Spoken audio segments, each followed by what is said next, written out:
Selamat malam pemirsa, Anda menyaksikan The Inspiring Woman, program terbaru CNBC Indonesia dan menghadirkan sosok pemimpin wanita inspiratif di berbagai bidang. Pada episode kali ini kita kedatangan tamu spesial, seorang perempuan yang telah berkarir di dunia audit, asuransi dan juga perbankan selama 35 tahun. Kita akan mengenal beliau lebih jauh malam hari ini bersama saya Afiliani. Inilah The Inspiring Woman.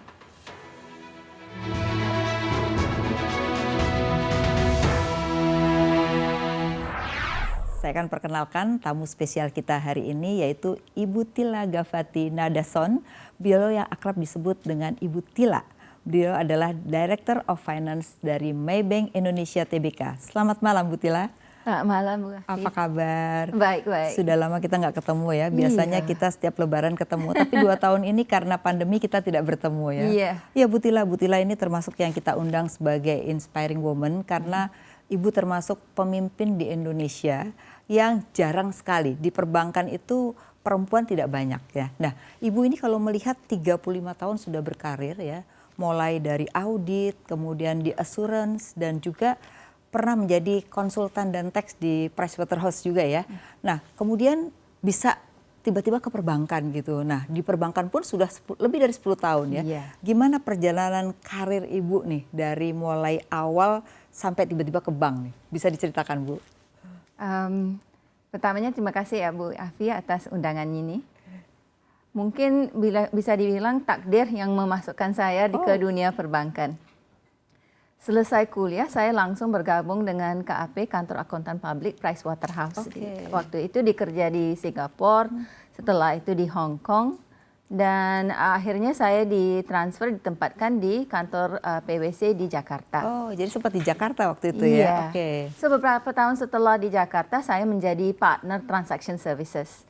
Transaction Services itu menjadi kayak konsultan untuk special investigation, merger, akuisisi, advisory. Ya. Itu tahun berapa tuh ya? Itu menjadi partner di 2000 ya kata 2000, salah oh saya. berarti waktu itu baru selesai krisis ya? Iya. Dan mulai terjadi merger, kemudian akuisisi. Nah itu di situ Ibu banyak terlibat ya kalau nggak salah ya? Dan banyak transaksi deal-deal ya waktu luar itu. biasa. Kan sibuk sekali kan waktu itu di Indonesia dengan IBRA, dengan Holdco, betul. semuanya. Saya membantu salah satu klien saya untuk mengakuisisi Bank Lipo. Dan klien ini meminta saya gabunglah dengan tim pemimpinan Bank Lipo yang baru untuk transformasi bank itu. Dan itu agak interesting untuk saya. Dan waktu itu saya gabung dengan Bank Lipo dan itulah saat saya mulai di dunia perbankan. Oh, jadi dunia perbankan itu sekitar tahun 2000-an ya sebenarnya sudah memulainya ya. Nah, kemudian baru beberapa tahun di bank tersebut, kemudian baru sampai ke Maybank ini, begitu ceritanya? Benar, ya. Jadi berapa tahun itu di bank sebelumnya sebelum ke Maybank itu? Awalnya tahun 2004 di Bank Lipo, dan setelah itu Bank Lipo diakuisisi oleh CIMB Niaga. Betul. So sempat di tahun 2008 di CIMB Niaga. Oh, Ibu sempat juga ya di Niaga.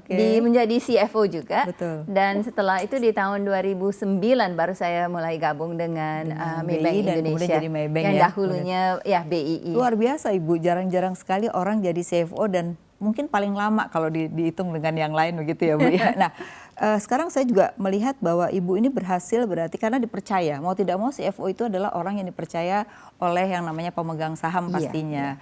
Nah, bagaimana sih sebenarnya Ibu bisa menjadi seorang pemimpin? Siapa yang paling berperanan ketika Ibu ini bisa awalnya itu melihat sesuatu ataukah orang tua atau siapa yang bisa membuat Ibu ini akhirnya bisa seperti sekarang?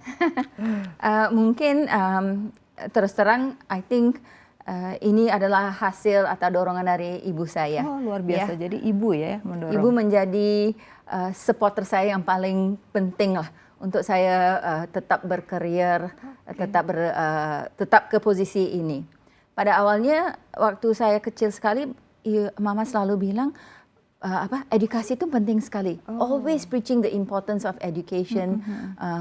Do well in school, scoringnya mak mesti tinggi-tinggi. Setelah itu dia yang push saya jangan stop dong, masuk universitas. Oh, luar Masuk biasa. universitas, dapat degree-nya, dan sangat-sangat penting bagi seorang wanita untuk menjadi wanita karier. Walaupun dia sendiri tidak ya, tapi Iya, dia betul. pikir itu penting sekali untuk saya sebagai perempuan. Dan all that I am today is because of my Iya. mother, I have to say. Oh, luar biasa. Jadi ibu ya. Jadi memang kalau kita lihat banyak sekali perempuan sukses itu semuanya adalah di tangan ibu sebenarnya Iya, ya. Oke. iya, benar. Nah, kemudian ketika sudah mulai masuk menjadi CFO ini kan ibu kelihatannya kalau dilihat dari perjalanan karir ini serius terus gitu ya. Nah, nanti ada sesi khusus yang kita tanya gitu ya. Nah, di Maybank sendiri apa sih yang kontribusi sebagai CFO ya? Karena ini kan pandemi ini kalau kita lihat banyak sekali harus dilakukan oleh CFO. Di satu sisi harus efisiensi gitu ya, Iya. walaupun itu masuk dalam core value-nya daripada Iya, iya. Maybank ya. Iya. Kemudian di sisi yang lain ada restrukturisasi yang harus dilakukan. iya. Kemudian di sisi yang lain harus tidak boleh mengurangi PHK, tidak boleh mengurangi pegawai. Nah, Benar, ini benar. apa yang dilakukan atau tantangan apa yang terjadi ketika pandemi ini, Bu? Ya, persis seperti Ibu Afi bilang, tantangan yang besar itu karyawan. Karena kita mesti memastikan semuanya tetap fokus, tetap berkinerja, tetap bekerja ya. Betul. Walaupun secara remote di WFH, work betul, from betul. home. Mungkin secara salah satu keunggulan atau advantage dari menjadi CFO adalah kita bisa lihat semuanya dari end to end. Bukan dari segi finance saja, tapi bagaimana bagaimana semuanya link ya. Oke, dari mulai operation Iya. ya, marketing sampai dengan kredit ya, karena Iya. kredit ini yang paling menjadi problem utama sebenarnya ya. Benar. So the full broad view. Iya, iya. Dan saya juga di Maybank ini bergabung di Senior Credit Committee. Oh. So saya first hand bisa lihat pertumbuhan kreditnya seperti apa, risiko apa yang kita sedang catat, pemikiran kita terhadap industri-industri tertentu, area-area tertentu, itu semuanya membantu saya memberi yang holistic view lah, Oke. supaya membantu CEO saya dengan memberi ide-ide dan memberi pro forma dan Betul. simulasi. Betul. Kita jangan lakukan ini, kita fokus ke sini.